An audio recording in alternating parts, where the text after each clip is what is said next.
Continuación del desarrollo del trofoblasto. Tercera semana del desarrollo. Al inicio de la tercera semana, el trofoblasto inicia la formación de las vellosidades coriónicas. Se forman las vellosidades primarias. Las vellosidades primarias están constituidas por una columna de células del citotrofoblasto cubiertas por células del sincitio trofoblasto.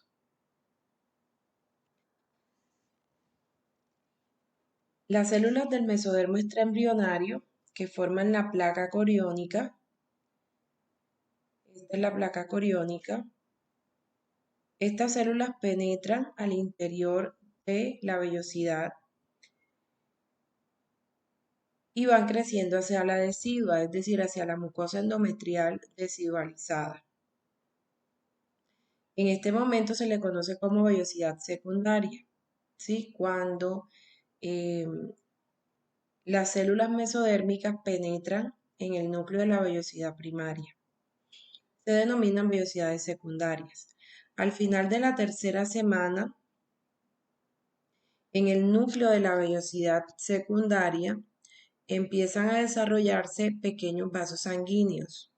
Estas células se diferencian en pequeños vasos sanguíneos que van a formar un sistema capilar velloso. Y de esta manera se forman las vellosidades terciarias o vellosidad placentaria definitiva.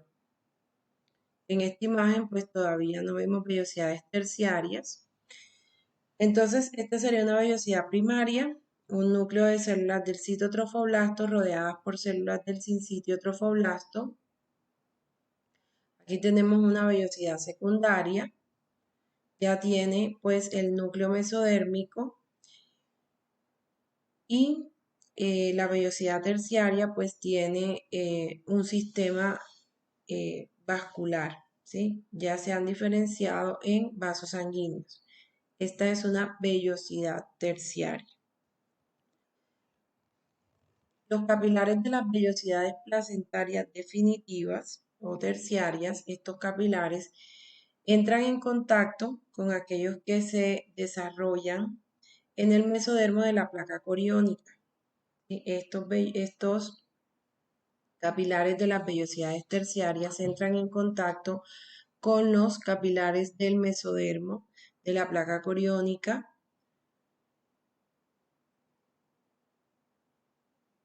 y también con los vasos que se desarrollan en el pedículo de fijación, que es el futuro cordón umbilical. Y estos vasos van a establecer contacto con los vasos circulatorios intraembrionarios para unir la placenta con el embrión. A partir de la cuarta semana, cuando ya se empieza a dar un desarrollo importante del corazón, que ya el corazón empieza a latir, este sistema velloso ya está preparado para proporcionar al embrión los nutrientes y el oxígeno necesario. ¿Sí? Este sería el sistema de las vellosidades coriónicas, ya está en capacidad de aportar todos los nutrientes que necesita ese embrión en desarrollo. Entonces aquí tenemos una imagen de las vellosidades terciarias, ¿sí? Fíjense que ya están vascularizadas, están cubiertas por las células del cito y del sincitio trofoblasto. Estas son los espacios intervellosos. Estos son los espacios intervellosos que contienen sangre materna, pero fíjense que en ningún momento la circulación materna y fetal se mezclan. La sangre del feto está aquí en las vellosidades terciarias, por aquí va circulando y la sangre materna está aquí en los espacios intervellosos. Y hay un intercambio de sustancias, ¿sí? A través de esta barrera, que es la barrera placentaria, pero como tal la sangre no se mezcla. Y ahorita pues profundizamos un poco más en esto.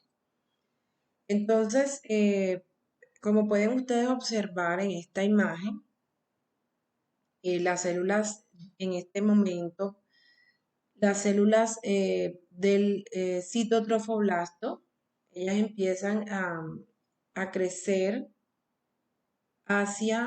en dirección hacia el endometrio, ¿sí?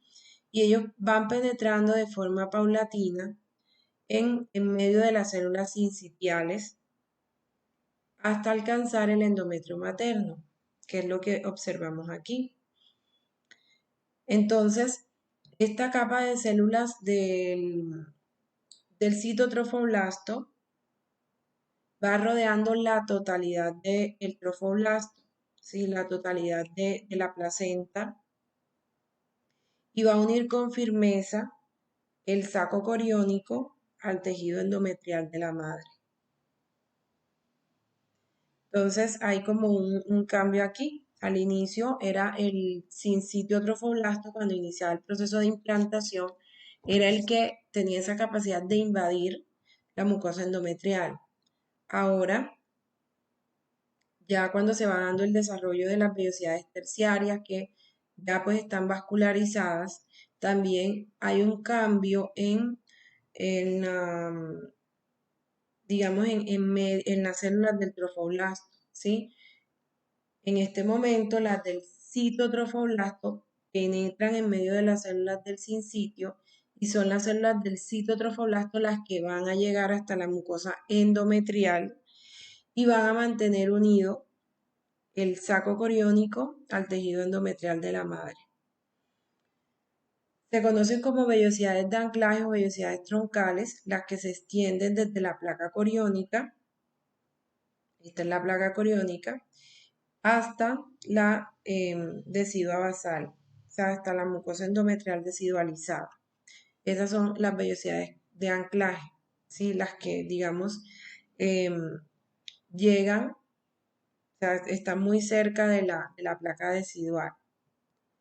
Y se conocen como vellosidades libres o terminales, las que se ramifican a ambos lados de las vellosidades troncales, por ejemplo, como estas que estoy señalando aquí.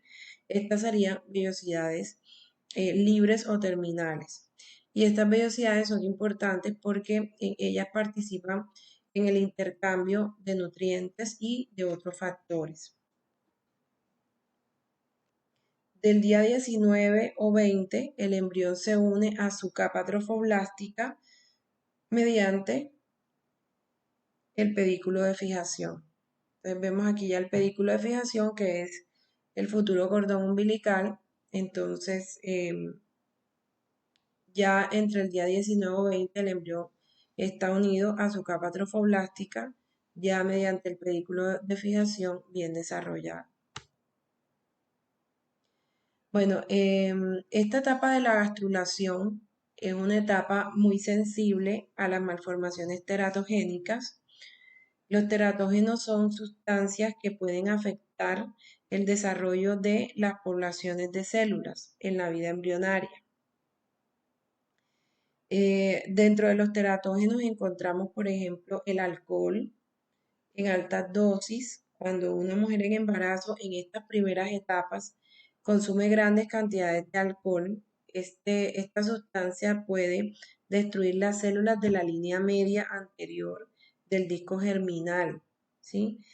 Lo que va a ocasionar defectos en las estructuras craneofaciales de la línea media, que van a afectar el desarrollo del encéfalo.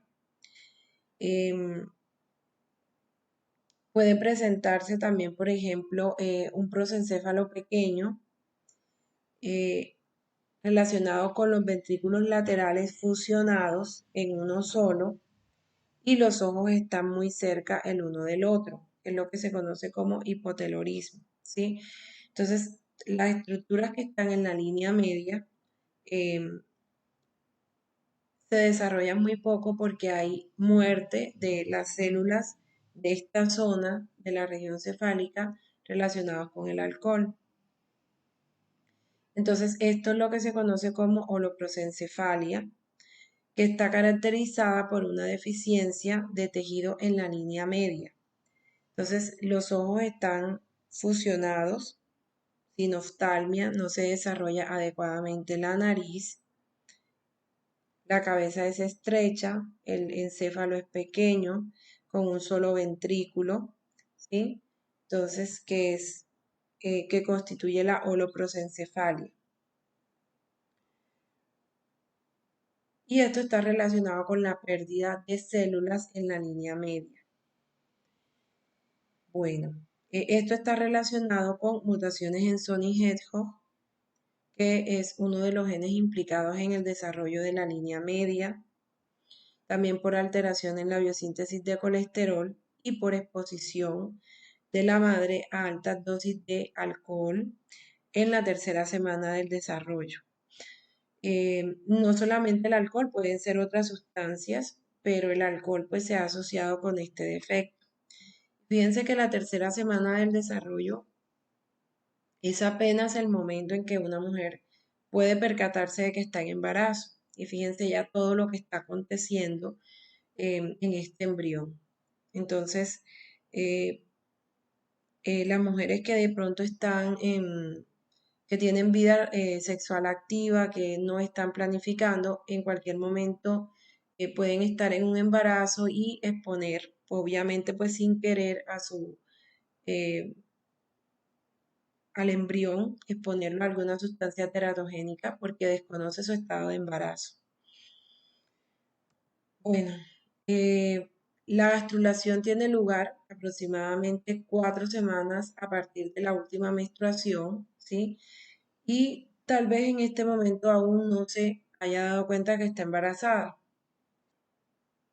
Entonces, otras causas que pueden generar eh, alteraciones en la gastrulación son las anomalías genéticas y la exposición a agentes tóxicos.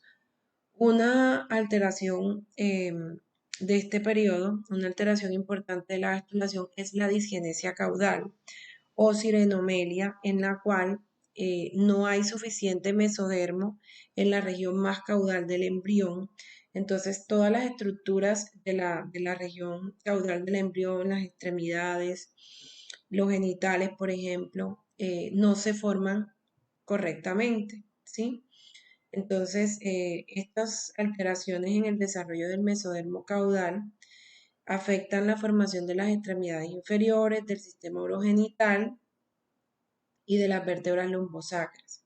Entonces, esto se va a manifestar con hipoplasia y fusión de las extremidades inferiores, anomalías vertebrales, agenesia, falta en el desarrollo de los riñones, ano imperforado y anomalías de los órganos genitales.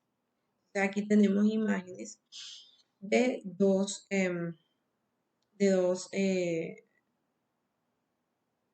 fetos con sirenomelia. Y eso pues ocasiona que se van las extremidades inferiores fusionadas o no se desarrollan completamente.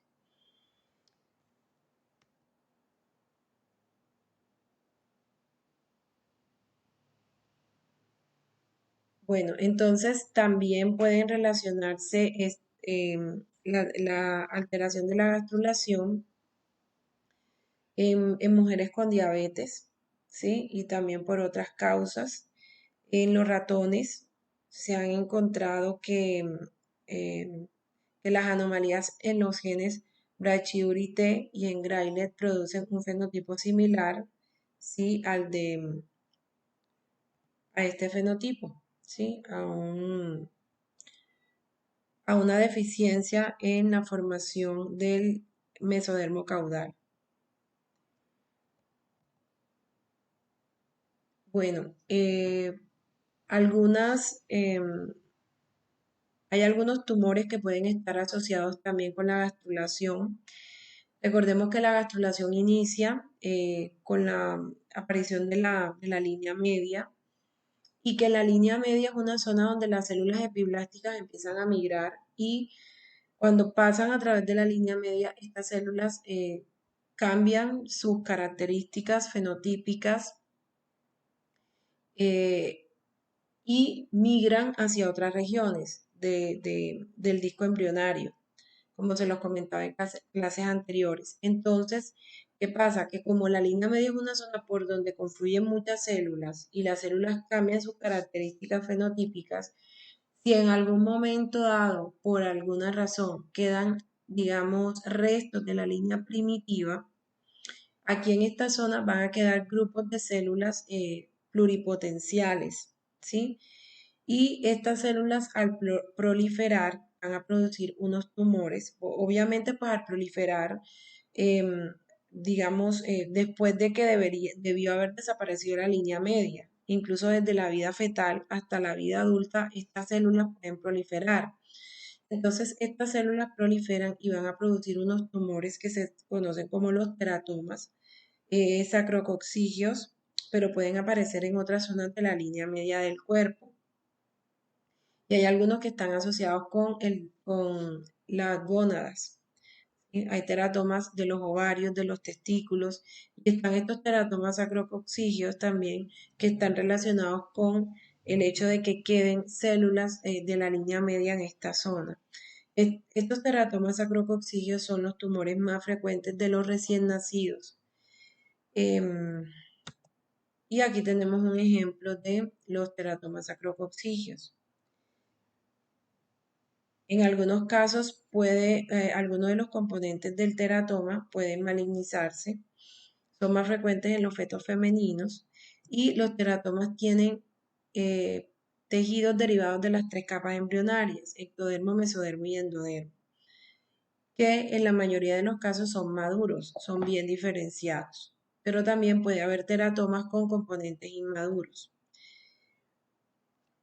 Es decir, tejidos embrionarios indiferenciados, neuroepitelio, ¿sí? Se consideran pues inmaduros. Los defectos asociados con la lateralidad, aproximadamente 1 de cada 10.000 personas tienen una asimetría izquierda-derecha del cuerpo, ¿sí? En la cual la ubicación de los órganos está completamente invertido, lo que se conoce como el situs inverso. Esto pues puede pasar clínicamente desapercibido y muchas personas se dan cuenta en la etapa adulta cuando es examinado por otras razones. Entonces encontraríamos el corazón ubicado al lado derecho, la lobulación invertida de los pulmones, el hígado hacia la izquierda, el estómago a la derecha, el apéndice a la izquierda. Entonces se invierten em, los órganos. Entonces, eh, hay varias mutaciones y síndromes relacionados con la lateralidad. Uno de estos es el síndrome de Cartagener, que tiene el situs inverso más síntomas respiratorios como sinusitis y bronquiectasia, que se relacionan estos síndromes, este síndrome con anormalidad de los brazos de Dineína en los cilios. Entonces tienen cilios inmóviles. Entonces, los cilios son componentes celulares importantes, sobre todo en las células que forman el nódulo primitivo, que ya les he mencionado que es un importante señalizador. Se han hecho estudios en ratones mutantes con estos defectos en los cilios alrededor del nódulo primitivo y se ha encontrado que hay una falta de direccionalidad de las corrientes de fluido alrededor del nódulo. Y como les mencionaba en clases pasadas, estas corrientes alrededor del nódulo ayudan a concentrar algunas sustancias más de un lado que de otro. Una de ellas es la serotonina, que se concentra más hacia el lado izquierdo y esto favorece la expresión de algunos genes y factores de transcripción. Por ejemplo, se favorece que la expresión de nodal se dé del lado izquierdo, ¿sí? Entonces, si los cilios no funcionan adecuadamente, no se dan estos, digamos, gradientes de concentración de neurotransmisores en un lado y esto hace que la expresión de los genes se vea alterada. Hay casos en que se presenta el situs inversus parcial, donde solamente se afecta el corazón que está del lado derecho, lo que se conoce como dextrocardia. Entonces, hay una relación entre defectos de la lateralidad y los defectos de la línea media, es decir, las estructuras que quedan en la línea media, por ejemplo, el tubo neural, la fisura palatina, el cierre del paladar, que se da en la línea media. Entonces, hay una relación entre los defectos de la lateralidad y los de la línea media, lo que indica que hay vías de señalización, digamos, comunes entre el establecimiento del eje antero-posterior y derecho e izquierdo, que es importante para mantener la posición correcta de los órganos y de otras estructuras.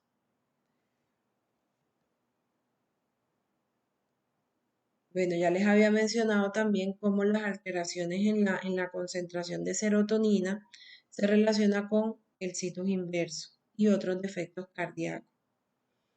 Se ha relacionado estos defectos de la lateralidad con el consumo por parte de las madres en embarazo de fármacos antidepresivos que pertenecen a la clase de los inhibidores selectivos de la recaptación de serotonina.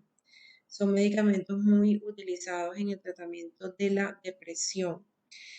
Se han relacionado las mujeres que consumen estos medicamentos y quedan en embarazo, tienen mayor riesgo de presentar malformaciones cardíacas y otros defectos congénitos. Bueno, entonces como un resumen de la tercera semana del desarrollo humano, antes de que se dé la implantación, la masa celular interna se reorganiza en dos capas, el epiblasto, que es un componente epitelial que contiene la cavidad amniótica, el hipoblasto, que da lugar al revestimiento endodérmico del saco vitelino. El mesodermo extraembrionario, que aquí lo vemos, parece formarse por una transición temprana de las células endodérmicas parietales, de estas celulitas endodérmicas parietales que cubren el saco vitelino, y de las células que empiezan a migrar de forma temprana a través de la línea media. Este es el mesodermo extraembrionario. Recuerden que este mesodermo tiene dos hojas, una hoja somatopléurica y una hoja esplanopléurica. Esta sería la somatopléurica y esta la esplanopléurica. Y la hoja somatopléurica va a formar la placa coriónica, ¿sí? Que es, digamos, el soporte para las vellosidades coriónicas. Esa placa coriónica, que es mesodermo, ella penetra en el núcleo de las vellosidades primarias, forma las vellosidades secundarias. Luego, este es un tejido mesodérmico que puede diferenciarse en vasos sanguíneos y luego van a formarse vasos sanguíneos a partir de este mesodermo extraembrionario. Estos vasos sanguíneos van a confluir con los vasos sanguíneos de la placa coriónica, que también va a desarrollar vasos sanguíneos, y confluyen también con los del pedículo de fijación, que será pues el cordón umbilical, y estos del pedículo hacen, digamos, conexiones con los vasos sanguíneos embrionarios. Entonces, a partir de la cuarta semana de desarrollo, ya este sistema de vellosidades placentarias tiene la capacidad eh, de aportar suficiente oxígeno y sangre a ese embrión en desarrollo. Bueno, el embrión en la fase de pregastrulación, antes que se forme completamente la línea media, establece dos centros señalizadores. Uno de estos es el endodermo visceral anterior en la región en el hipoblasto. Este endodermo visceral anterior, ¿sí? Endodermo visceral anterior relacionado con el endodermo, él va a inducir la formación de la cabeza e inhibe que la línea primitiva se prolongue hacia la región cefálica. El centro posterior de señalización posterior induce la línea primitiva y la formación del mesodermo. Son como los dos centros señalizadores antes de la gastrulación, ¿sí? Durante la gastrulación se forma la línea primitiva en el epiblasto a nivel del extremo caudal del embrión en la fase de disco bilaminar. Y la línea primitiva es un sitio por donde van a migrar las células para constituir el mesodermo embrionario y el endodermo. Lo que queda de células en el epiblasto van a formar el ectodermo. Un centro señalizador importante también es de la gastrulación es el nódulo primitivo, que está localizado en el extremo rostral de la línea primitiva. Las células que migran a través del nódulo primitivo van a originar a la notocorda. Y se considera el nódulo primitivo como un organizador o inductor primario del futuro sistema nervioso. ¿Sí? A través del nódulo migran las células que forman la notocorda y la notocorda induce al ectodermo que está por encima de ella a que se diferencie en la placa neural. Entonces, digamos que el nódulo, las células que migran a través de él forman la notocorda y la notocorda induce la formación de la placa neural y posteriormente el desarrollo del sistema nervioso. Entonces se considera un inductor primario del futuro sistema nervioso. A medida que las células pasan por la línea primitiva, las futuras células mesodérmicas del epiblasto, ¿sí?, van a tener un cambio en su morfología y pasan de ser unas células epiblásticas epiteliales a células mesenquimatosas que se pueden diferenciar a varios tejidos como músculo, hueso, cartílago, ¿sí? Darán origen a los vasos sanguíneos. Bueno, las células del mesodermo extraembrionario, estas células también contribuyen a la formación del pedículo de fijación, a la formación de la placa coriónica, a la hoja esplanopléurica. El mesodermo extraembrionario también contribuirá a la formación de importantes estructuras que veremos más adelante. Bueno, la migración de las células mesenquimatosas durante la gastrulación es facilitada por moléculas de la matriz extracelular como las de ácido hialurónico y la fibronectina. Al finalizar la tercera semana, la línea primitiva ya empieza a tener cambios regresivos, ¿sí? Y empieza a desaparecer.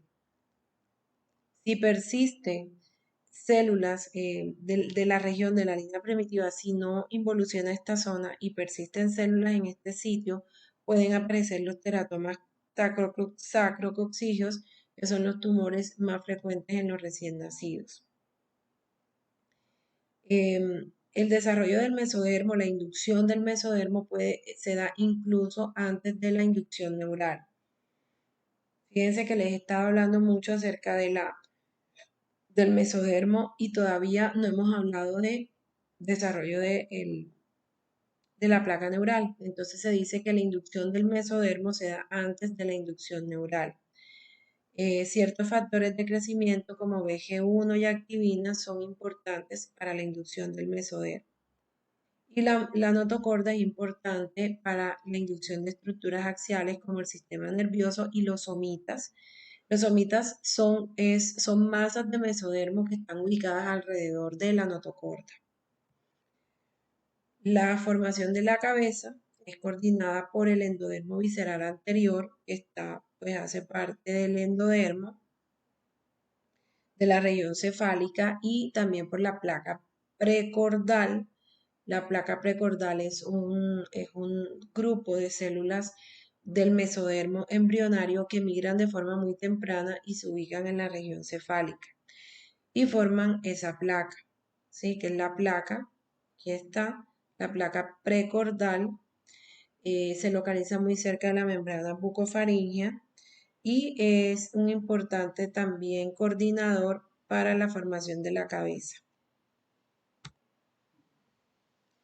La asimetría de izquierda a derecha en el embrión se lleva a cabo por la acción de las corrientes ciliares en el nódulo primitivo, ¿sí?, haciendo que se dé una expresión de nodal del lado izquierdo. Y con esto se liberan unas moléculas dentro de esta PIT-X2, ¿sí?, importante en la formación asimétrica de estructuras como el corazón, el hígado, pulmones y estómago. Bueno, entonces vamos a pasar ahora al tema de la tercera a la octava semana que es el periodo embrionario. Entonces, en este capítulo vamos a hablar acerca de el desarrollo de esas tres capas embrionarias. Vamos a hablar un poco con más detalle del desarrollo de esas tres capas embrionarias. Entonces, al final de la tercera semana, ya se ha iniciado un desarrollo importante de los principales sistemas, ¿sí? Al final del periodo embrionario, es decir, al final de la octava semana, ya se han establecido por completo, pues, los principales órganos del cuerpo humano. Al final del segundo mes, ¿sí? Octava semana, al final de esta semana, ya pueden identificarse las principales características externas del cuerpo, por ejemplo, la cabeza, ya se distinguen los ojos, la nariz, el sitio donde está la boca, el tronco, las extremidades, ya pueden distinguirse sus primordios en las extremidades. Entonces, este es un periodo muy importante de grandes cambios para el feto y en el desarrollo de los órganos, pero también es un periodo muy susceptible, este periodo embrionario de la semana 3 a la 8, es muy susceptible de, digamos, de relacionarse con malformaciones, ¿sí? Por exposición a sustancias teratógenas. Entonces empecemos con los derivados de la capa germinal ectodérmica. Hacia la tercera semana de desarrollo, el disco embrionario es mucho más ancho en la región cefálica que en la región caudal, como vemos aquí en esta imagen. La notocorda, de aquí pues empieza su papel la notocorda y el mesodermo precordal o la placa precordal que les hablé hace un momento, la notocorda y el mesodermo precordal hacen que el ectodermo suprayacente se engruese para formar la placa neural. ¿Sí? Empieza un engrosamiento de esa capa de ectodermo que está por encima de la notocorda, que va a formar la placa neural. Las células de la placa neural entonces constituyen el neuroectodermo y aquí se inicia el proceso de neurulación, que es la formación del tubo neural, ¿sí? La formación y cierre del tubo neural. Entonces, este sería la notocorda, esta es la placa precordal y el ectodermo que está por encima de esta región va a empezar a engrosarse para formar una placa, ¿sí? Que es la placa neural. La inducción de la placa neural se debe a la regulación de señalización del factor de crecimiento de los fibroblastos y a la inhibición de la actividad de la proteína morfogénica ósea BMP4. Entonces lo mencioné pues hace un momento, ¿sí? Y en la clase anterior, disculpen, en la clase anterior, donde hablábamos del desarrollo, ¿sí?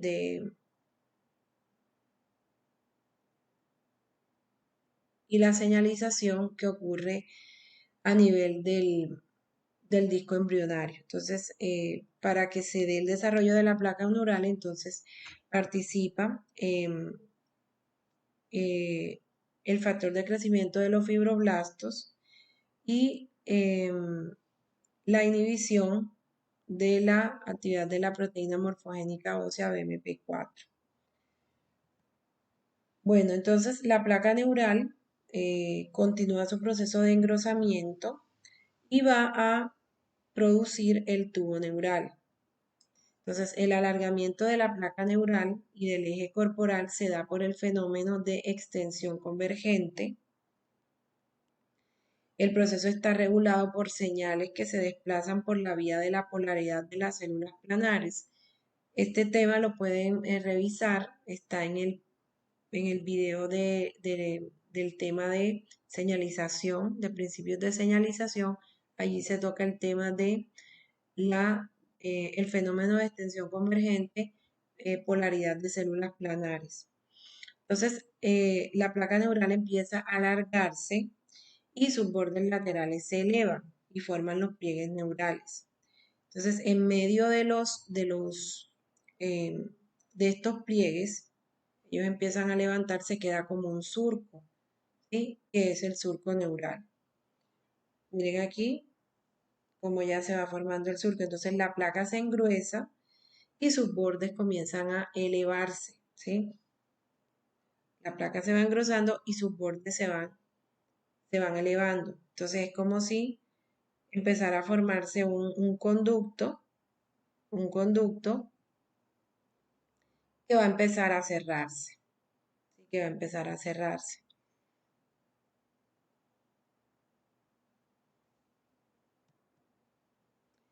Estos pliegues neurales se fusionan, la fusión empieza en la región caudal, ¿sí? Más hacia la región caudal del embrión, hacia el sitio del quinto somita, y va avanzando en dirección craneal y caudal, en dirección craneal y caudal.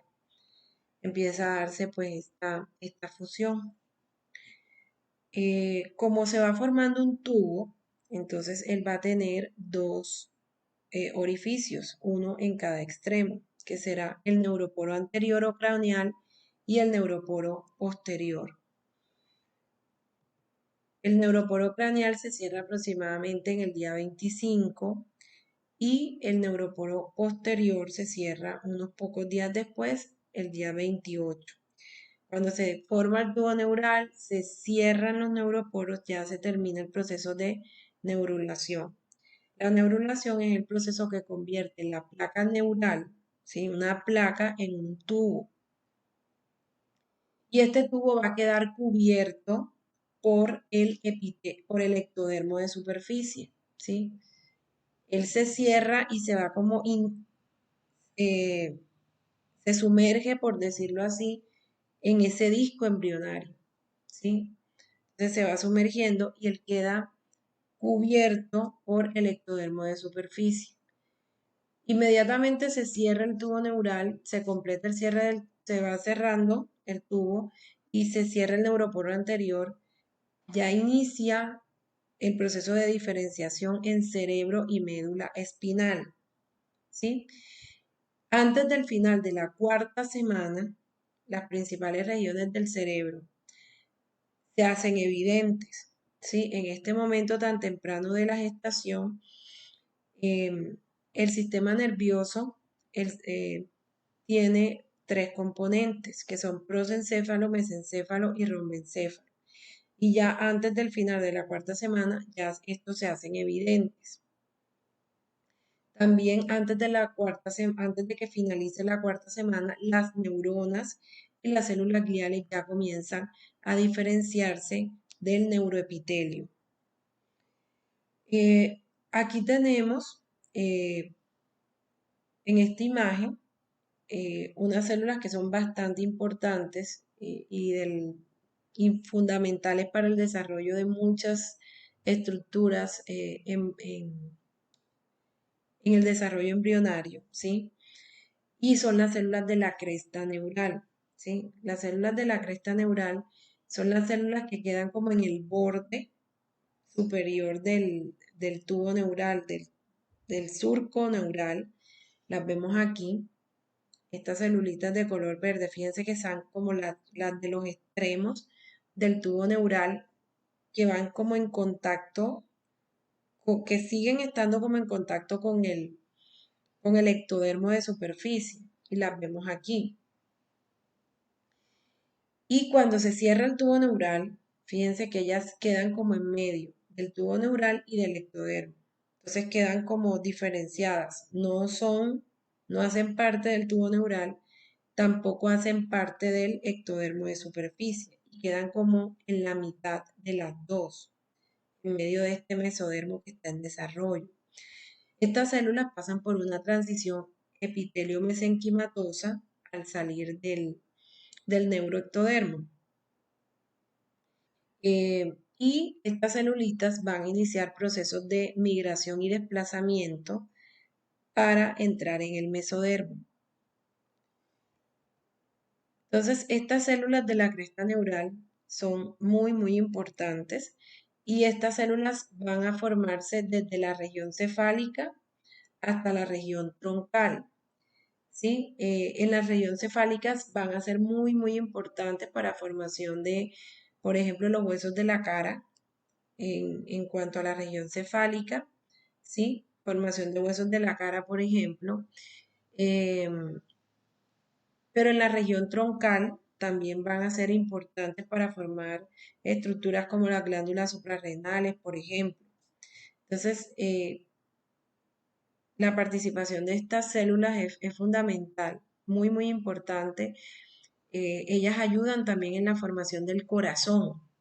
Entonces, los defectos que afectan la migración de células de la cresta neural, por ejemplo, pueden manifestarse con muchas alteraciones. Por ejemplo, malformaciones craniofaciales con malformaciones cardíacas, porque en ambos procesos de formación participan las células de la cresta neural. Entonces, las células de la cresta neural en la región troncal, ¿sí? En la región del tronco, ellas pueden migrar por dos vías, una vía ventral y una vía dorsal. Entonces, recordemos dónde quedan ubicadas estas células de la cresta neural. Aquí, por debajo del ectodermo y por encima del tubo neural. Entonces, ellas pueden iniciar un proceso de migración. Ellas pueden migrar hacia la vía ventral, es decir, hacia la región interna del embrión, hacia la pared abdominal, o pueden migrar en sentido dorsal hacia el ectodermo, ¿sí? Entonces, dependiendo de la forma como migren, van a originar diferentes estructuras. Entonces, las que migran por vía dorsal, ellas cruzan la dermis, donde van a entrar en el ectodermo para producir melanocitos en la piel y en los folículos pilosos. Que los melanocitos nos dan el color de la piel y el color del cabello. Producen la melanina que nos protege de los rayos ultravioleta. Y las que migran por la vía ventral, migran por la mitad anterior del cuerpo, aquí donde estoy señalando, migran por la mitad anterior del cuerpo, migran a través de los somitas, que ya les he explicado que son estos acúmulos de mesodermo que se disponen alrededor del tubo neural y de la notocorda. Y ya ahorita más adelante hablamos de los somitas. Entonces, estas células de la cresta neural atraviesan la mitad anterior de cada somita y se convierten en ganglios sensoriales del sistema nervioso, en neuronas simpáticas, en neuronas entéricas para regular la motilidad intestinal, por ejemplo, en células de Schwann que le dan la melanina a, a los nervios a nivel del sistema nervioso periférico y también se convierten en células de la cresta neural. Entonces son muchos, digamos, estructuras y órganos en las que participan las células de la cresta neural. En la región cefálica, las células de la cresta neural forman los pliegues craneales y contribuyen a la formación del esqueleto craneofacial, neuronas de los ganglios craneales, las células gliales, los melanocitos y otro tipo de células.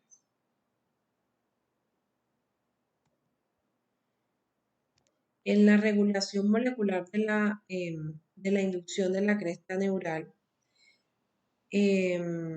participan, ¿sí? Las proteínas morfogénicas óseas. Entonces se sabe que debe existir una interacción entre el límite articular, este sería el límite articular de la placa neural y el ectodermo de superficie, ¿sí? Aquí hay una interacción importante que favorece el desarrollo de las células de la cresta neural. Entonces, las proteínas morfogénicas óseas, las concentraciones intermedias de estas proteínas se establecen aquí en esta zona de la interacción de la placa neural y del ectodermo superficial. Las zonas de la placa neural van a quedar expuestas a unos niveles muy bajos de proteínas morfogénicas óseas, mientras que la epidermis, perdón, el ectodermo superficial va a estar expuesto a eh, niveles muy altos de las proteínas morfogénicas óseas. Esos cambios en la concentración, en los gradientes de estas proteínas, es lo que ayuda en la inducción del desarrollo de las células de la cresta neural. Las proteínas noquina y cordina regulan dichas concentraciones de, eh, de las proteínas porque ellas actúan como inhibidoras de estas proteínas morfogénicas óseas. Bueno, luego del cierre del tubo neural, dos engrosamientos ectodérmicos aparecen en la región cefálica del embrión, que son las plácodas auditivas y las plácodas del cristalino, y plácodas auditivas. Sí, son engrosamientos del ectodermo que aparecen después del cierre del tubo neural. Cuando continúa el desarrollo, estas plácodas se van a invaginar, ¿sí? Las plácodas auditivas se invaginan para producir las vesículas auditivas que posteriormente se van a convertir en las estructuras necesarias para la audición y el equilibrio. Y las plácodas del cristalino también se van a invaginar en la quinta semana y van a formar el cristalino de los ojos.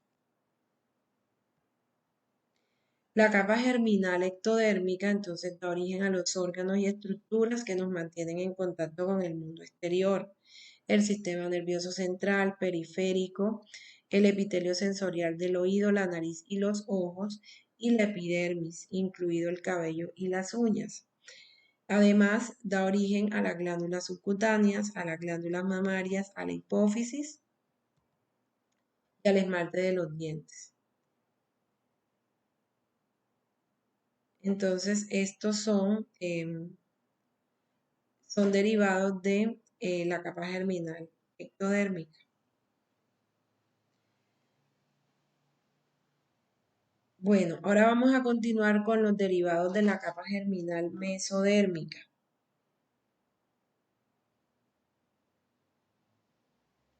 Entonces tenemos aquí en estos derivados del mesodermo,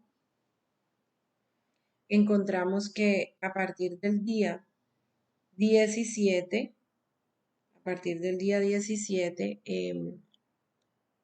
las células cercanas a la línea media eh, que han migrado, ¿sí? Que han migrado a través de la línea media, van a proliferar y dan origen a el mesodermo paraxial, ¿sí? Inicialmente, pues el mesodermo es una capa muy delgada de tejido, ¿sí? De tejido, y luego empieza a desarrollarse, formando pues el mesodermo paraxial, que va formando como unas masas que serán los somitas. Y vemos aquí como inicialmente pues es muy delgado ese mesodermo y luego se va condensando alrededor del tubo neural y de la notocorda, o de la, digamos, el tubo neural en desarrollo, ¿sí? Ese mesodermo paraxial y se constituyen los somitas. También la capa mesodérmica, se desarrolla la capa mesodérmica lateral, el mesodermo de la placa lateral. ¿Por qué se le dice mesodermo de la placa lateral? Porque es el que está más hacia las partes laterales de este embrión, cuando lo vemos en un corte transversal, ¿sí? Entonces, lo que va quedando como más hacia los lados, ese mesodermo se conoce como capa mesodérmica lateral. Entonces, en esta imagen A, vemos aquí pues se ha formado, ya digamos, se completó la gastrulación. Aquí tenemos nuestras tres capas embrionarias, se está iniciando la formación del tubo neural.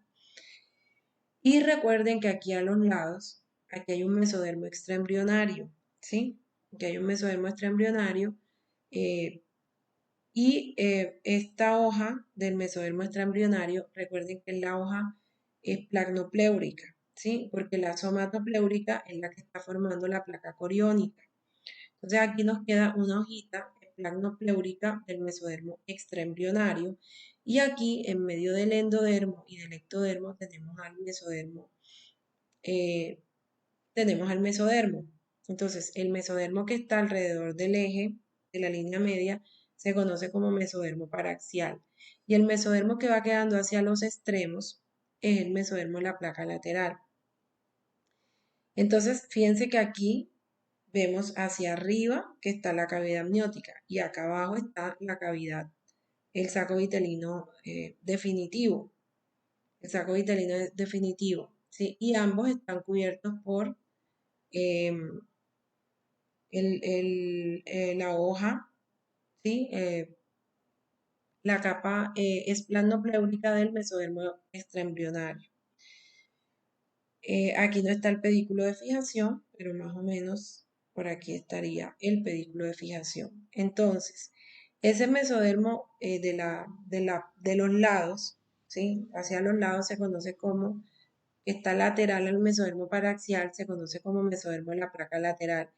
Y ese mesodermo, de forma similar a lo que hace el mesodermo extraembrionario, él da origen a dos capas, ¿sí?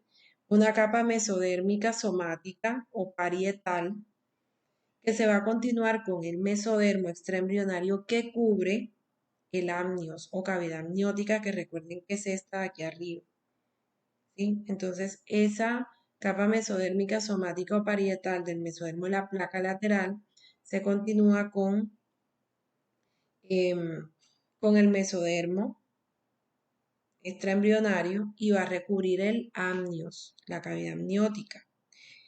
Y tiene una capa mesodérmica esplásmica o visceral que se va a continuar con el mesodermo extraembrionario y va a recubrir el saco vitelino. Entonces ya aquí vemos un poco más de desarrollo cubriendo el saco vitelino, la hoja esplásmica o visceral del mesodermo de la placa lateral y esta sería la capa somática o parietal del mesodermo de la placa lateral. Bueno, mesodermo paraxial. Al inicio de la tercera semana, el mesodermo paraxial se organiza en somitómeros.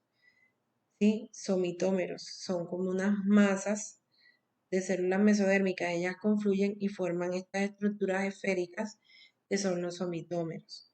Los somitómeros aparecen en la región cefálica del embrión y su formación prosigue en dirección cefalocaudal. Entonces miren aquí dónde están los somitómeros, se van formando hacia la región cefálica del embrión y van progresando en región cefalocaudal. Aquí vemos el tubo neural en desarrollo, todavía está en proceso de cierre aquí en esta imagen. Y aquí vemos ya cómo se van formando esos somitas. En la región cefálica, los somitómeros se convierten en unas estructuras que se conocen como neurómeros y se relacionan con la segmentación de la placa neural. Y la placa neural se va a ir segmentando para formar los principales precursores del sistema nervioso, como son el prosencéfalo, el mesencéfalo y el telencéfalo. Desde la región occipital, en el sentido caudal, los somitómeros se continúan organizando hasta formar los somitas. Aquí vemos ya los somitas. Miren, este sería el tubo neural y alrededor del eje, que sería pues el tubo neural y la notocorda, están los somitas. El primer par de somitas aparece en la región occipital del embrión hacia el día 20 de desarrollo. Entonces miren aquí los somitas que parecen unas pelotitas y están constituidas por mesodermo. Este es mesodermo paraxial. A partir de este momento, ¿sí? A partir del día 20 de desarrollo, van apareciendo otros somitas en una secuencia cefalocaudal de a 3 pares diarios. Hay de 42 a 44 pares de somitas al final de la quinta semana. Hay 4 pares occipitales, 8 cervicales, 12 torácicos, 5 lumbares, 5 sacros y entre 8 y 10 coccigios. Entonces fíjense que se va como estructurando lo que va a ser la columna vertebral, ¿sí? Más tarde desaparece el primer par occipital de somitas y los últimos somitas también desaparecen, los somitas coccigios del 5 al 7, ¿sí? Eh, mientras que los somitas restantes van a constituir el esqueleto axial. Entonces el número de somitas se correlaciona con la edad aproximada en días. Entonces hacia los 20 días el embrión tiene entre 1 y 4 somitas y así más o menos hasta el día 30 tiene entre 34 a 35 pares de somitas. Aquí vemos el tubo neural en este corte transversal del embrión, ¿sí? Este sería el tubo neural. Aquí tenemos la notocorda. Estos son los somitas, mesodermo paraxial. Aquí tendríamos pues el ectodermo, este sería el endodermo. Y en medio de y aquí tenemos el mesodermo en la placa lateral. Fíjense cómo está dividido. Aquí ya se ha dividido aquí. Esta sería la hoja somática del mesodermo en la placa lateral, que se continúa pues con el mesodermo extraembrionario. Y aquí vemos la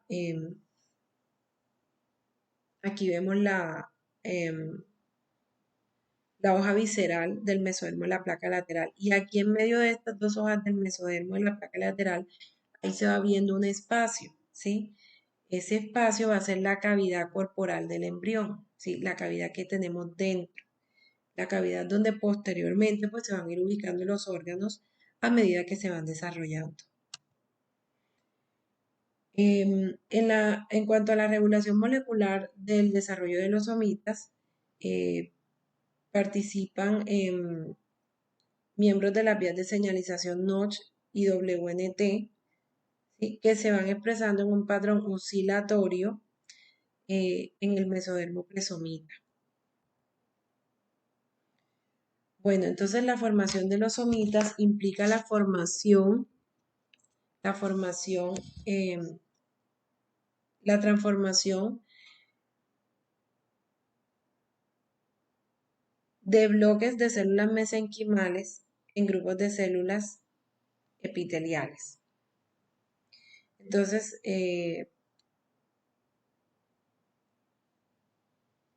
al poco tiempo de la formación del somito epitelial, ¿sí? En el interior de este somito se forma una cavidad que es el somitocele.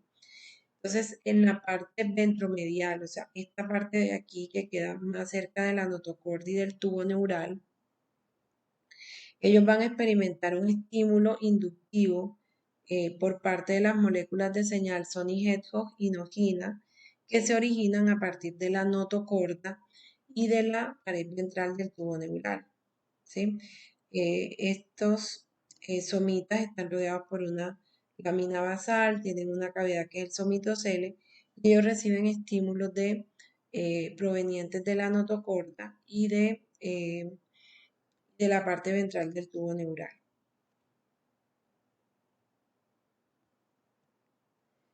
Entonces, dentro de los estímulos que reciben estas células de la región ventromedial de los somitas, dentro de estos estímulos está que estas células inician la producción de proteoglucanos, de sulfato de condroitina y otras moléculas características de la matriz cartilaginosa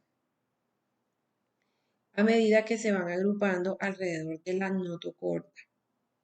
¿Sí? Entonces son inducidas a producir proteoglucanos de sulfato de condroitina. Bajo la influencia de los productos segregados de los genes WNT, producidos por la parte dorsal del tubo, esta sería la parte dorsal del tubo, y también del ectodermo suprayacente, ¿sí? La mitad dorsal del somito epitelial, esta mitad que estoy señalando aquí, la mitad dorsal del somito epitelial, se transforma en dermomiotomo, ¿sí? En otra estructura que se llama dermomiotomo y expresa sus propios genes característicos del dermomiotomo, como son PAX3 y PAX7. Entonces, esta formación del dermomiotomo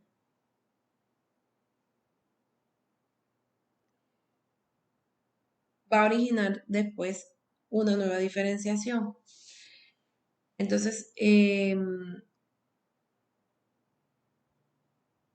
las células que están en un grupo de células mesenquimatosas que se origina a partir de los bordes dorso medial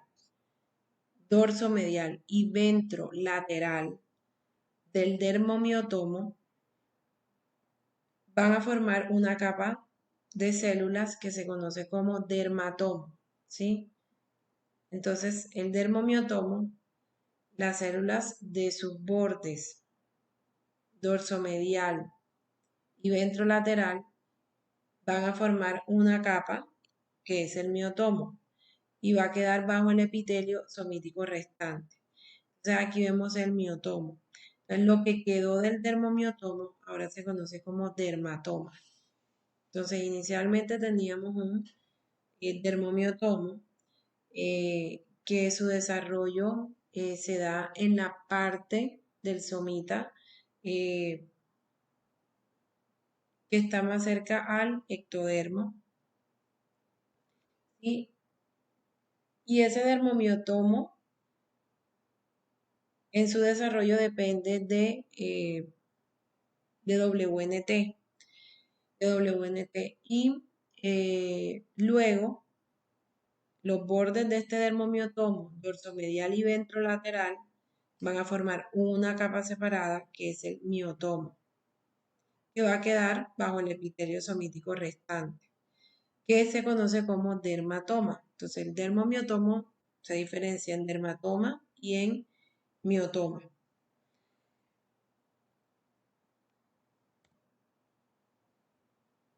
Y ese dermomiotomo, recuerden que se origina de aquí, de la mitad dorsal del somito epitelial.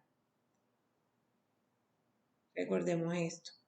Porque también esta parte ¿sí? La parte ventral del somita, la parte ventromedial también va a tener una diferenciación muy, muy importante. Entonces, tanto la parte dorsal del somita como la parte ventromedial del somita van a dar origen a muchas estructuras importantes. Entonces aquí vemos que la parte dorsal del somito se va a transformar en el dermomiotomo. Aquí está el dermomiotomo. Y estos bordes, ¿sí? Las células que quedan en sus bordes, que son células mesenquimales, son las que van a formar el miotomo. Entonces se divide en dermatomo y miotomo.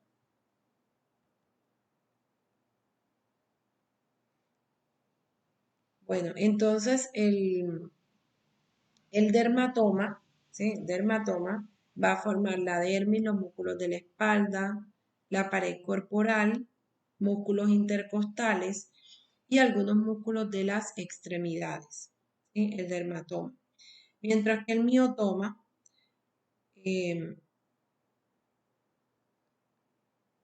va a producir, ¿sí?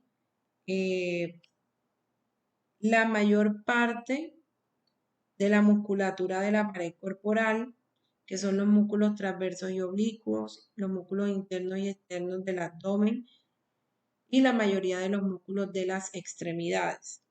Una característica importante de estas células del miotomo es que ellas tienen la capacidad de migrar, ¿sí? Ellas no se quedan ahí, ellas migran y lo hacen hacia la capa parietal del mesodermo de la placa lateral,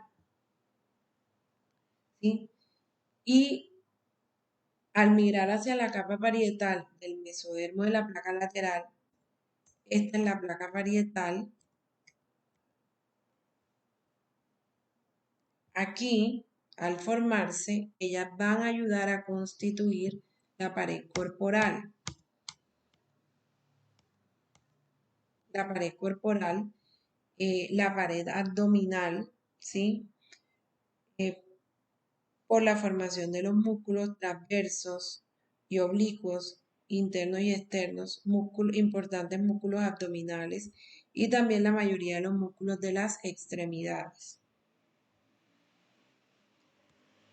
Bueno, el mesodermo paraxial, pues es muy importante, va a formar muchas estructuras de sostén, como los músculos, lo hemos visto hasta ahora. Entonces, ya hablamos que una parte del somita forma el dermatoma y el miotoma, ¿sí? Y la parte ventromedial del somita, esta que queda más cerca del tubo neural y de la notocorda, va a formar el esclerotoma. Esclerotoma. Importante para la formación de los cartílagos y del componente óseo, ¿sí? El esclerotoma. Los miotomas y los dermatomas, ellos conservan la inervación de su segmento de origen, ¿sí? Recuerden que estos somitas se disponen como masas alrededor del tubo neural y del tubo neural pues se van a originar los nervios. Entonces, estos somitas van a recibir inervación, ¿sí? Pero fíjense que cuando se van diferenciando, por ejemplo, en miotoma, estas células van a migrar. Entonces, ¿qué pasa? Que aunque estas células migren, ellas van a conservar la inervación de su segmento de origen, de su segmento de origen. Entonces, estas células van a migrar, van a formar, por ejemplo, músculos de las extremidades y van a conservar la inervación de su segmento de origen. Bueno, entonces cada somita forma el esclerotoma, el miotoma y el dermatoma, que son como las partes más digamos, del somita, las tres partes importantes, ¿sí? Esclerotoma, miotoma y dermatoma. Para que se dé la diferenciación de los somitas, también se van a requerir pues, de señales que induzcan la diferenciación. Estas señales provienen de la notocorda, del tubo neural, de la epidermis, ¿sí? Y del mesodermo de la placa lateral. Inducen la diferenciación de los somitas. Y participan muchas proteínas reguladoras. Vamos a pasarlo, pues aquí le quedan en el video por si ustedes quieren como profundizar un poco más en cuanto a la señalización para el desarrollo de los somitas, ¿sí? Entonces, la parte ventral del somita, ¿sí? Se va a diferenciar, va a formar el esclerotoma, ¿sí? Esta parte ventral del somita va a formar el esclerotoma. Y el esclerotomo a su vez se va a dividir en varios compartimentos. Hay un esclerotomo ventral, un esclerotomo lateral, un esclerotomo central y un esclerotomo dorsal, ¿sí? Estas partes del esclerotomo van a originar otras estructuras. Por ejemplo, en el esclerotomo, las células de su borde medial, digamos, este sería el borde medial del esclerotomo. Las células del borde medial del esclerotomo van a formar el meningotomo, que lo vemos aquí de color lila. Rodean a la médula espinal para formar las meninges y su vascularización, ¿sí? El meningotomo. Las células del somitocele se unen a algunas células ventrales para formar los discos intervertebrales y las superficies articulares de las vértebras. Tras la formación del dermomiotomo, las células de la región dorsomedial, ¿sí? Las células de la región dorsomedial de dermomiotomo van a quedar determinadas en el linaje miógeno. Estas células de la región dorsomedial van a quedar, digamos, determinadas en el linaje miógeno y posteriormente se va a formar el miotomo. Entonces, el somito pues, entonces tiene estas regiones que darán origen a diferentes estructuras. Entonces aquí, por ejemplo, tenemos en esta imagen las regiones del somito y sus derivados, del esclerotomo y sus regiones. Hay varias estructuras que se derivan. De la región ventral del esclerotomo se originan los cuerpos y los discos intervertebrales. De la región lateral del esclerotomo, la parte distal de las costillas, algunos tendones. Entonces, digamos que son muchos segmentos del esclerotomo que van a dar origen a estructuras importantes pues, en el desarrollo. Ahí está pues el artrótomo, que son, digamos, las células que están más cercanas al somitocele. Van a contribuir en la formación de los discos intervertebrales. Ya les hablé del dermatomo, del miotomo. Está también el neurotomo, que va a formar las células del endodermo, del endoneuro y del perineuro. Y el sindetomo, que va a formar tendones de la musculatura epaxial. El mesodermo intermedio conecta temporalmente al mesodermo paraxial con el de la placa lateral, ¿sí? Mesodermo de la placa lateral y mesodermo paraxial. Entonces, esta región aquí medial va a formar el mesodermo intermedio. Se va a diferenciar en las estructuras urogenitales. Entonces, todo lo que son gónadas y aparato urinario se relaciona, se origina a partir del mesodermo intermedio.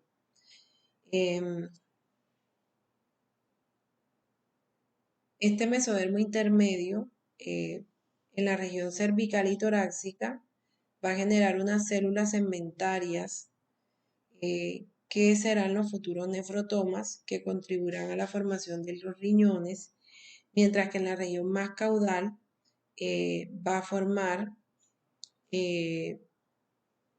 una masa no segmentada de tejido, el cordón nefrógeno. También importante para el desarrollo del sistema urinario. También del mesodermo intermedio se originan las unidades excretoras del sistema urinario, ¿sí? El componente excretor del sistema urinario y las gónadas. Ovarios y testículos se originarán también de este mesodermo intermedio. Bueno, el mesodermo de la placa lateral tiene sus capas parietal o somática y visceral o esplásmica, como ya pues les había explicado, ¿sí?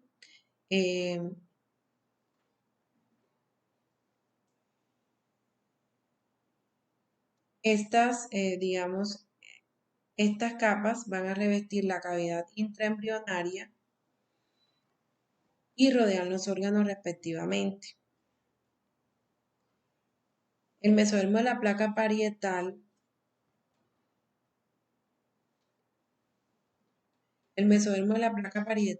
junto con el ectodermo suprayacente, esta es la placa parietal, junto con el ectodermo suprayacente,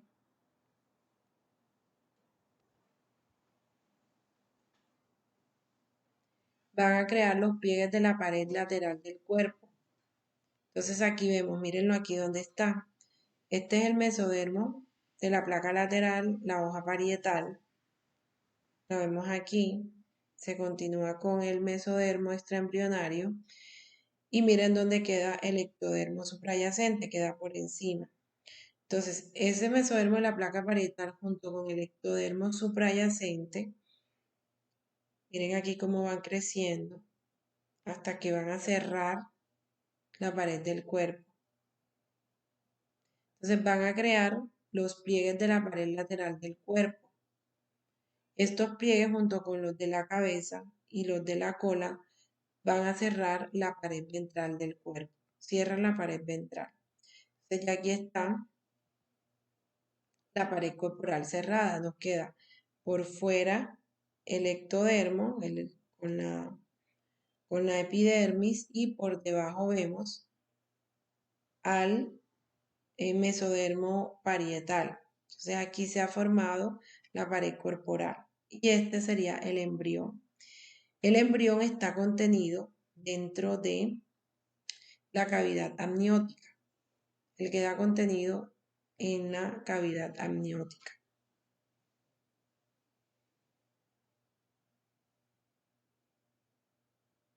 Miren aquí donde está la cavidad amniótica.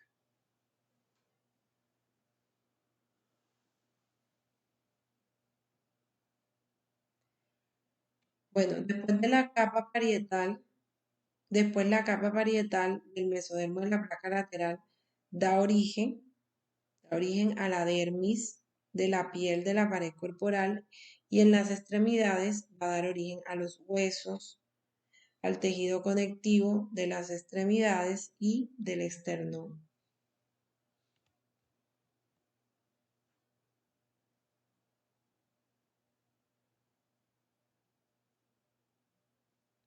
Las células precursoras del esclerotoma y de la musculatura migran al interior de la capa parietal del mesodermo de la placa lateral.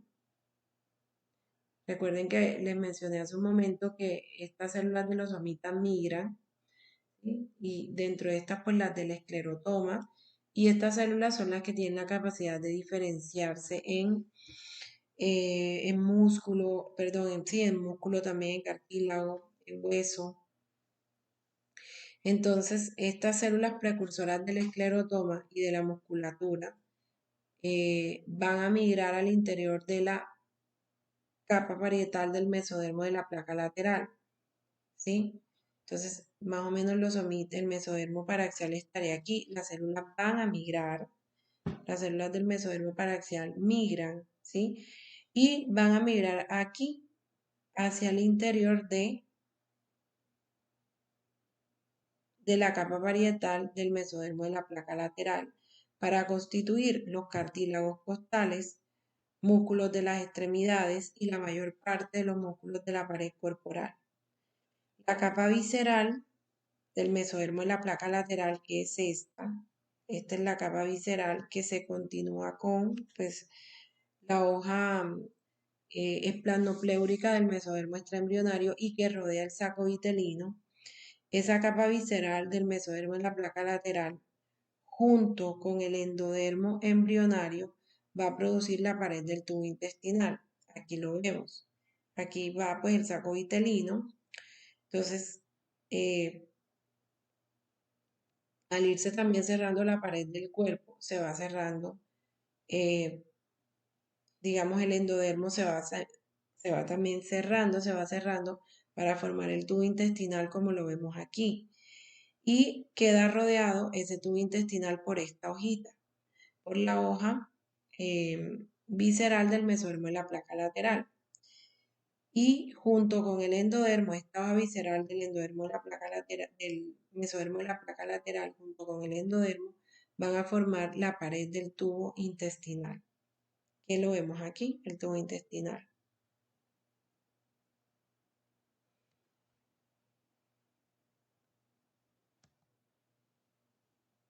Las células mesodérmicas de la capa parietal que rodean a la cavidad intraembrionaria, esta es la cavidad intraembrionaria, ¿sí? Las células mesodérmicas de la capa parietal que rodean la cavidad intraembrionaria. Entonces, estas células de la capa parietal que quedan rodeando la cavidad intraembrionaria van a producir unas membranas delgadas o membranas mesoteliales que se conocen también como membranas serosas. Estas membranas van a cubrir la cavidad peritoneal, que es la cavidad abdominal, la cavidad pleural, que es la cavidad donde están los pulmones, y la cavidad pericárdica donde está el corazón, y tienen la capacidad de producir un líquido seroso que va a favorecer el movimiento de estas estructuras dentro de las cavidades. Las células mesodérmicas de la capa visceral forman una membrana serosa delgada alrededor de cada órgano. ¿Sí? Entonces, alrededor de cada órgano, estas células mesodérmicas viscerales, o sea, estas que ayudan a formar el tubo intestinal, van a formar las membranas serosas delgadas alrededor de cada órgano. Entonces, vamos a tener dos membranas. Tomemos como el ejemplo de la pleura. Tenemos la pleura, es una membrana, y hay dos pleuras. Tenemos una pleura visceral que recubre la superficie de los pulmones, y está la pleura parietal que recubre la cavidad torácica, o sea, como tal la cavidad pleural. Sí, que está en contacto con la pared corporal, esa sería la pleura eh, parietal, y la pleura que está rodeando la superficie de los pulmones será la pleura visceral. Entonces, ¿de dónde viene la pleura visceral? Viene del mesodermo de la placa lateral, específicamente de la hoja visceral. Y la pleura parietal proviene también del mesodermo de la placa lateral, pero de la hoja parietal. Bueno, con respecto a la sangre y los vasos sanguíneos, los hematocitos y los vasos sanguíneos también se originan en el mesodermo. Los vasos sanguíneos se originan mediante dos mecanismos. Uno es el de vasculogénesis, ¿sí? Los que provienen de los islotes sanguíneos, que son grupos de células del mesodermo que se diferencian en células sanguíneas. Entonces, vasculogénesis son los vasos sanguíneos que provienen de un grupo de islotes sanguíneos. Y angiogénesis son los vasos sanguíneos que se forman a partir de vasos ya existentes. Los primeros islotes sanguíneos aparecen en el mesodermo, que está rodeando la pared del saco vitelino, ¿sí? Este mesodermo extraembrionario que está rodeando la pared del saco vitelino, que sería el mesodermo esplanopleúrico, aquí aparecen los primeros islotes sanguíneos durante la tercera semana de desarrollo.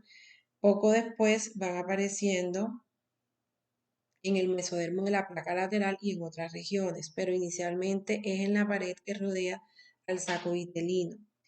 Los islotes, ¿de dónde vienen? Proceden de células mesodérmicas cuya inducción produce hemangioblastos, que es un precursor común en la formación de los hematocitos, que son las células, los elementos formes de la sangre como tal, y las células que forman los vasos sanguíneos. Los primeros hematocitos se originan entonces en los islotes sanguíneos en la pared de saco vitelino. Las células madre hematopoyéticas también derivan del mesodermo, pero de una zona del mesodermo que rodea a la aorta, en un lugar conocido, en un lugar cercano al riñón mesonéfrico en desarrollo, que se conoce como región aortogónada mesonéfrica. Una vez se forman estas células van a colonizar el hígado, que se transforma en el primer órgano hematopoyético del embrión y del feto, aproximadamente a partir del segundo al séptimo mes del desarrollo. Luego del séptimo mes, las células madre que se ubican en el hígado, ellas van a desplazarse y colonizan la médula ósea, que es donde se constituye el tejido hematopoyético definitivo. Los primeros islotes sanguíneos aparecen en la pared del saco vitelino. En el saco vitelino, posteriormente se van formando los islotes sanguíneos, como vemos acá. Y en esos islotes hay células que darán origen a los vasos sanguíneos como tal, y también a las células sanguíneas. Derivados de la capa germinal endodérmica, el tubo gastrointestinal, ¿sí? Un derivado importante de la capa germinal endodérmica. Al desarrollarse y crecer las vesículas del encéfalo, prosencéfalo, mesencéfalo y telencéfalo, eh, el disco embrionario empieza a sobresalir en la cavidad amniótica. Esta es la cavidad amniótica, ¿sí? Este es el saco vitelino. Aquí vemos el pedículo de fijación. Por aquí estaría la cavidad coriónica y aquí tendríamos la placa coriónica, que se continúa con el pedículo de fijación y los vasos sanguíneos. Entonces, al desarrollarse esta parte cefálica del embrión, al irse desarrollando el tubo neural, a elongarse ese tubo, ¿sí? Entonces, ¿qué pasa? Que el disco embrionario empieza a sobresalir en la cavidad amniótica, como empieza como a meterse en la cavidad amniótica.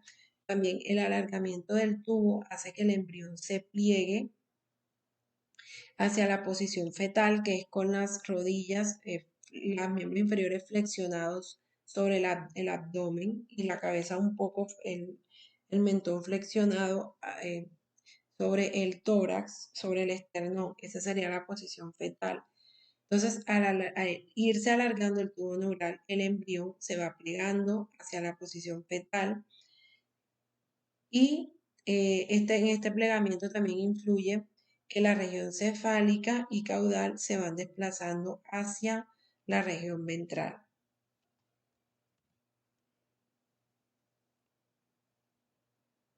Cuando la cabeza y la cola, junto con dos pliegues laterales, junto con los pliegues laterales, adoptan la posición ventral, empujan al amnios, ¿sí? A la cavidad amniótica con ellas, y el embrión prácticamente pues se mete dentro de la cavidad amniótica.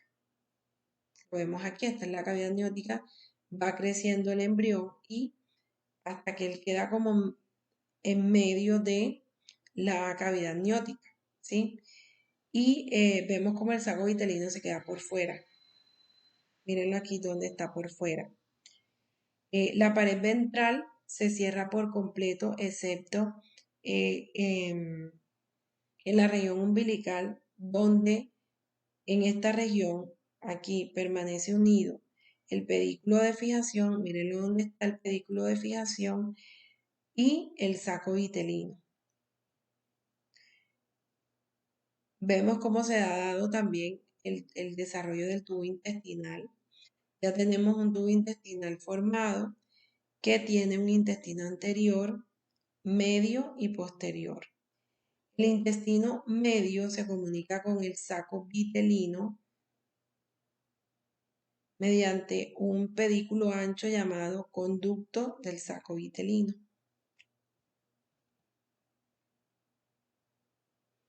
En el extremo cefálico, el intestino anterior está delimitado por una membrana ectoendodérmica, que es la membrana bucofaríngea, ¿sí? Por aquí estaría la membrana y eso delimita el extremo cefálico.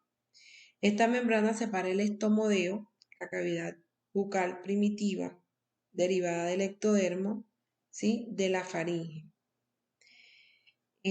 Hacia la cuarta semana se rompe esta membrana y se crea una comunicación entre la cavidad oral y el intestino primitivo. El intestino también pues termina en una membrana ectoendodérmica, que es la membrana cloacal. La membrana se rompe en la séptima semana para crear el orificio del ano y esta estructura, que es el adelantoides, ¿sí? Se va a incorporar al cuerpo del embrión para formar la cloaca, que es el sitio por donde va a desembocar o desemboca la vía urinaria. La porción distal del adelantoides permanece en el pedículo de fijación y una parte de esta va a formar la cloaca. Los derivados de la capa endodérmica, pues tenemos el tubo intestinal, las glándulas anexas como hígado y el páncreas, ¿sí? Eh, en la quinta semana del desarrollo, el saco vitelino, el alantoides y los vasos umbilicales van a quedar restringidos a la región umbilical. Se desconoce la función del saco vitelino, como hemos visto, es un órgano nutritivo durante las primeras fases de desarrollo, antes de que se establezcan los vasos sanguíneos. Aporta también los primeros vasos sanguíneos, aunque esto es una función muy transitoria. Algo importante con respecto a esto es que el saco vitelino, él va a contener a las células germinales que se sitúan en su pared posterior y luego estas células van a migrar a las gónadas para formar óvulos y espermatozoides.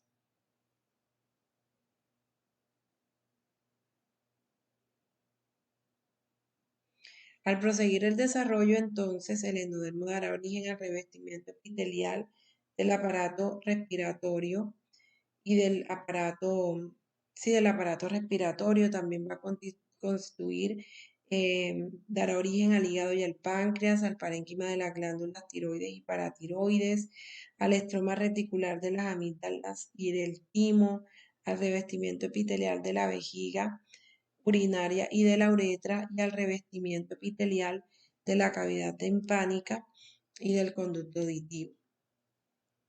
Bueno, al final del segundo mes, al final de la cuarta semana, al final, pues vamos a hablar pues de cómo se ve un feto al final del segundo mes.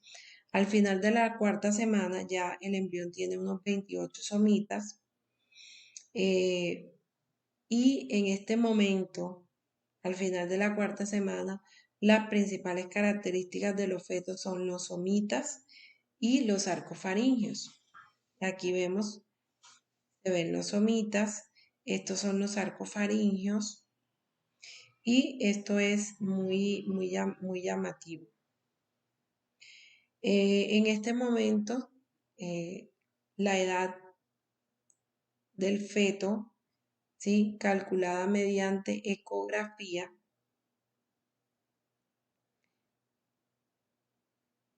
se mide mediante la longitud cefalocaudal, ¿sí? En este momento que los embriones están tan pequeñitos, la edad se mide o se valora la edad teniendo en cuenta la longitud cefalocaudal que se expresa en milímetros. Entonces, de 5 a 8 milímetros, la edad del embrión aproximadamente 5 semanas, de 10 a 14 milímetros, la edad es de 6 semanas, de 17 a 22, 7 semanas, y entre 28 y 30 milímetros, la edad aproximada es de 8 meses.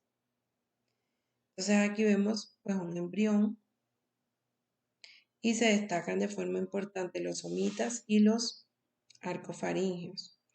Aquí lo vemos de frente, este es el saco vitelino.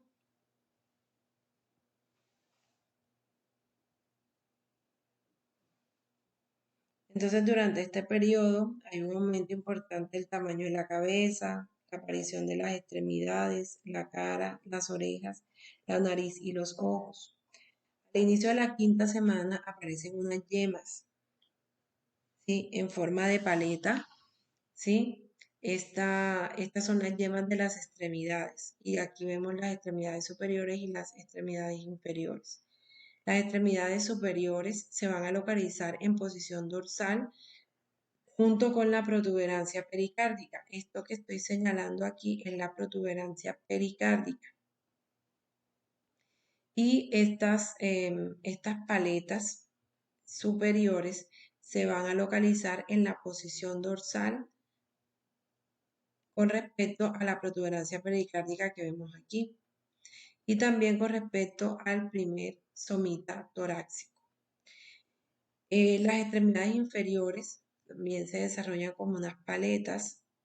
Ellas aparecen poco después en posición caudal con el punto de anclaje del cordón umbilical. Lo vemos aquí.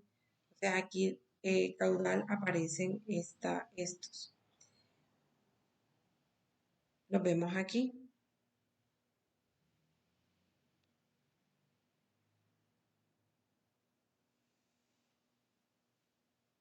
En la yema, en la yema, la parte distal de las yemas, ¿sí? La parte más distal de las yemas, aparecen unos surcos, que son los surcos radiales o radios, aparecen 4 en la parte más distal de las yemas. Estos surcos van a separar 5 áreas que ya pues presagia la formación de los dedos. Estos radios, estos surcos aparecen en la región de la mano la yema, antes que la yema que va a dar origen a los miembros inferiores. Entonces, en la parte proximal de la yema, en la parte distal se forman los radios y en la parte proximal se produce una división, una constricción que divide a las yemas en dos segmentos. Y esto va a constituir las 3 partes típicas de las extremidades. Y con eso concluimos esta temática de la tercera semana de desarrollo. Muchas gracias por su atención.